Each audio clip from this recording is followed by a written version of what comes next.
What if one organization could influence wars and shape the government, direct militias, challenge global superpowers, and impact the energy markets across the entire world? What if that organization wasn't a government, wasn't a traditional military, and wasn't accountable in the same way most armed forces are? Tonight we're taking a deep dive into one of the most influential and controversial organizations of the modern era, Iran's Islamic Revolutionary Guard Corps, better known as the Irgc. To understand the conflicts dominating headlines today, you must first understand the force operating behind many of them. The Irgc was born from the chaos of the 1979 Iranian Revolution. Its mission was never simply to defend Iran's borders. Its purpose was to defend the revolution itself. And while Iran maintains a conventional military, the Irgc was designed to ensure that the revolutionary ideology survived, regardless of the politics and the political changes, foreign pressure, or military threats. Over the decades, that mission transformed one organization into one of the most powerful institutions in the Middle East. The IRGC answers directly to the supreme leader and possesses military, intelligence, political, and economic influence that has extended far beyond what many people imagine. It operates alongside the Iranian state while simultaneously exercising tremendous influence within it. For decades, its commanders have viewed themselves as guardians of the revolutionary system under constant threat for foreign powers. This worldview was shaped nearly every major strategic decision made by the organization. At the center of the IRGC's ideology is a belief that the Islamic Republic must resist outside influence and maintain strategic independence. Its leaders frequently portray international politics as a struggle between those seeking to dominate the region and those seeking to resist that domination. Whether one agrees with that perspective or not, it remains a foundational principle guiding the organization's actions. Understanding that mindset is critical because ideology often drives the strategy. The IRGC understood early on that it could never compete directly with the military power of the United States or many of its allies. America possesses unmatched air power, global logistics networks, advanced naval forces, and military budgets that dwarf those of most nations. Rather than trying to match that strength, the tank for tank or aircraft for aircraft, the IRGC developed a completely different approach. It embraced asymmetric warfare. Now, asymmetric warfare, it's built around a simple idea. If you cannot defeat a stronger opponent in a conventional battle, you force them into a conflict where their advantages become less effective. Instead of relying solely on fighter jets and armored divisions, the IRGC invested heavily in ballistic missiles, drones, cyber operations, and intelligence networks, underground facilities, maritime disruption capabilities, and relationships with alleged groups across the region. Now, one of the most significant components of the strategy is that the IRGC Quds Force, this branch was spent decades building relationships with other organizations and militias throughout the Middle East. Through these networks, Iran gained the ability to project their influence far beyond its borders, and the supporters describe these partnerships as a defensive alliance that was intended to deter the aggression. Critics argue they have expanded the regional conflict and prolonged instability. Regardless of the perspectives, there is little debate that these relationships have become one of Tehran's most important strategic assets. As the tensions intensified across the region in recent years, many of the IRGC's wartime tactics followed the patterns that analysts had been warning about for decades. Drones emerged as one of their most visible examples, low cost compared to the traditional aircraft, yet capable of delivering significant strategic effects. Drones allowed Iran and its partners to challenge more technologically advanced militaries without risking expensive equipment or large numbers of personnel. The ballistic missiles became another critical element of the deterrence. Unlike insurgent tactics, missile strikes provide a direct way to demonstrate the capabilities and resolve.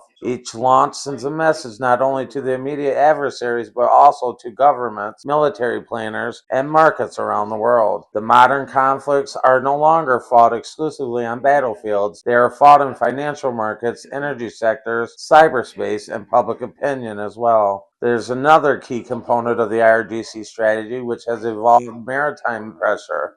The Strait of Hormuz remains one of the most important shipping routes on Earth.